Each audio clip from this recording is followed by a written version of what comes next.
Most 5-gallon buckets are round and not square, but this Craftsman bucket is 5 gallons, and I picked it up from a local store called Lowe's. It has a lockable lid on top, and originally had a handle that broke off under the weight of the water.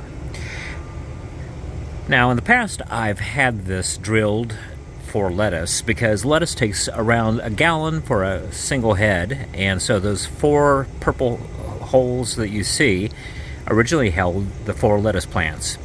I use passive Kratky Method, and what I have done is drilled the inner part of that bucket lid for a special project. I'm actually trying to sprout some bulbs that I picked up, and they're from a plant that is Colocasia Gigantea, which is beyond the typical supermarket elephant ear. They're a much larger plant.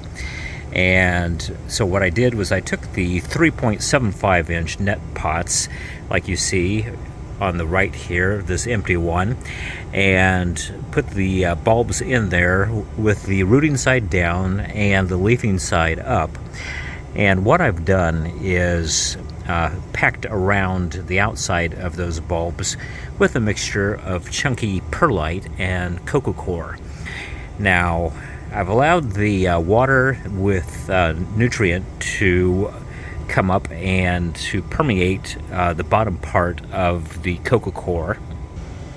Since these are leafy plants, I used a product from Dynagrow called Foliage Pro in a 936 formulation, and that also has complete macro and micro nutrients, and I put it in based on recommendations for hydroponics that are not in circulation.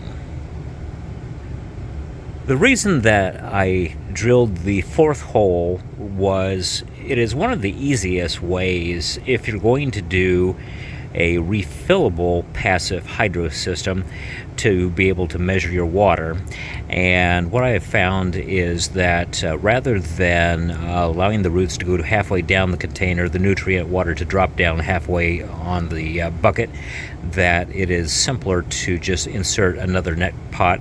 You may have to cover the top of it to prevent algae from forming, but this allows you at a glance to be able to see how much water is in the base of each of those net cups, and as long as there is adequate gas exchange, the roots will permeate down into the water and be quite healthy, form a lush, thick beard of roots. And as these plants begin to grow, I am going to take them out and move them to a different system, because obviously 5 gallons is not enough for these large plants. The light that you see above these is from a company called Sansi, and it's a 50-watt grow light. I'm running it currently 24 hours a day just to have enough light to perhaps coax these bulbs to go ahead and leaf out.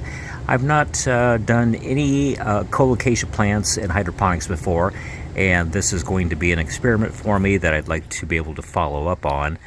And in addition, what I'm doing is using a blink camera that is pointed across the plants, and that would allow me to be able to do time lapses as well as check on the status of this project from my phone, even if I'm not available to walk over and take a look at it.